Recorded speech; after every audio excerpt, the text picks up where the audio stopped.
Good evening. This is actually an evening musing as I'm out here enjoying the our fall weather. It's such a beautiful, beautiful time of the year. Um, Anyways, I've got another musing on my mind as I was contemplating again the excessive focus on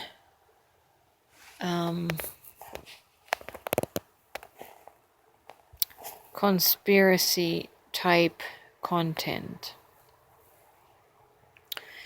It is one thing if the people of the world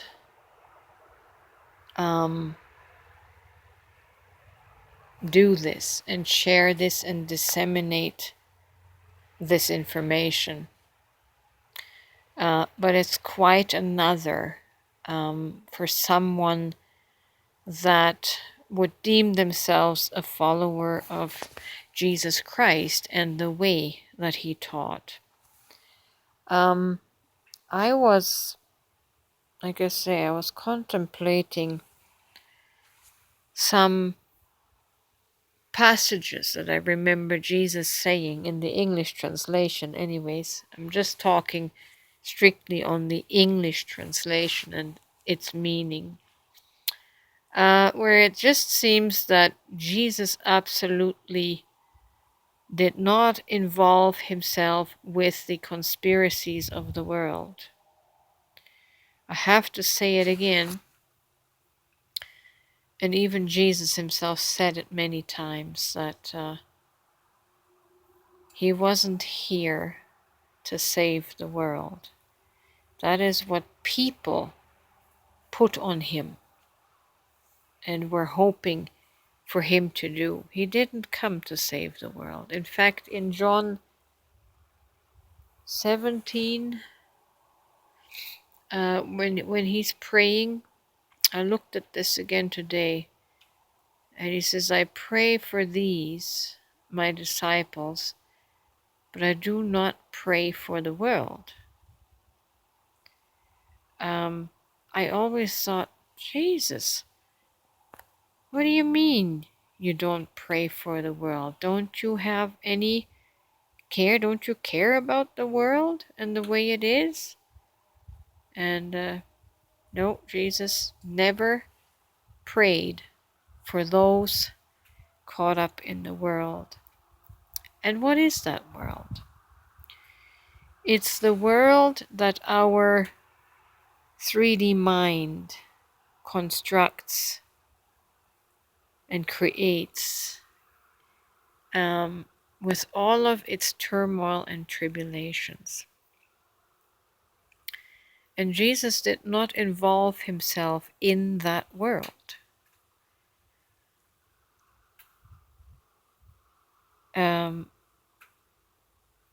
Because that's not a redeemable world. That's a world that needs to be overcome and left behind, and that is a mindset. In another place, he says, I can remember it now, in the world, you will have tribulation and troubles. But I have told you these things that you might have peace in me. And I always correct those in me passages and make it into I am, because it's really about I am, not in me, not in Jesus the person, but in the I am message that he taught.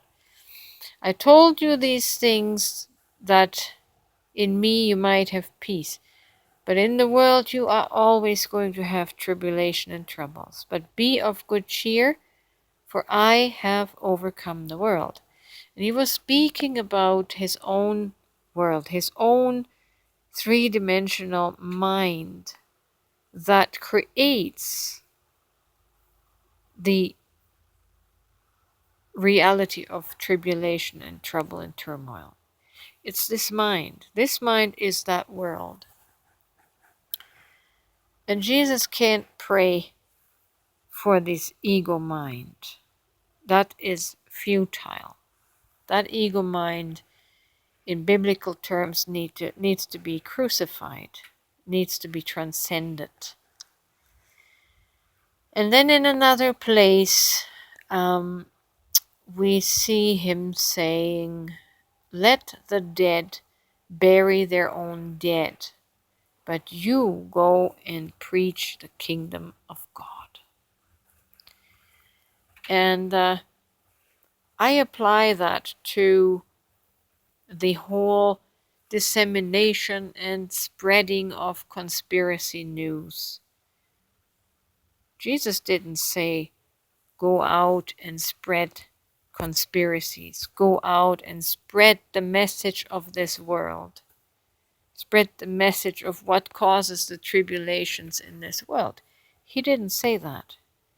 He said, "Go and preach the kingdom of God."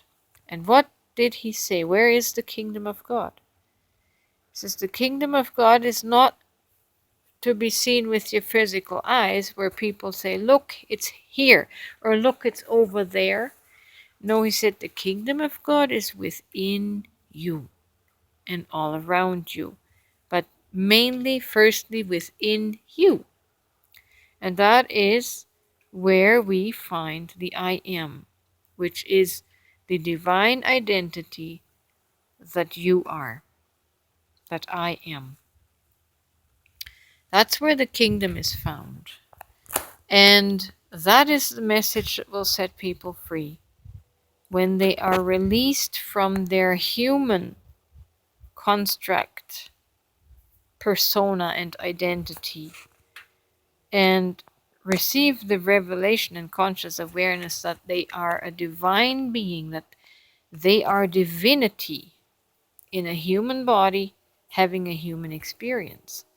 That is what will set us free from the world of mind, from the conspiracies, and from all the evil, because it's the ego mind that creates these evil things. You can never right that world through the means of ego. You can only transcend it. And Jesus came not to save that world, but he came to call us out of that world. Remember, he said, "I am in the world, but I'm not of it." I'm not of the mental world of the ego mind, the mental construct. I'm of the higher mind, the spirit, the soul. I'm from above. You are from below. He wasn't trying to change egos. He came to show the way to the kingdom of God, to your I am identity, your divinity. And that will raise you above the world of tribulation and trouble. And you will find that peace that Jesus came to bring through this I am message. So think about this. If you are actively engaging in spreading and disseminating three-dimensional conspiracy news that is all in the arena of the 3D of the mind, you can't fix the mind by laundering and recycling mental constructs. You have to rise above it by getting into your higher self, the I am consciousness, and see it from a heavenly perspective, from the kingdom of God. You're trying to right the kingdom of this world. It can't be righted. Only you can remove yourself from that level to ascend to a higher level of peace. I hope this helps somebody. Have a wonderful evening.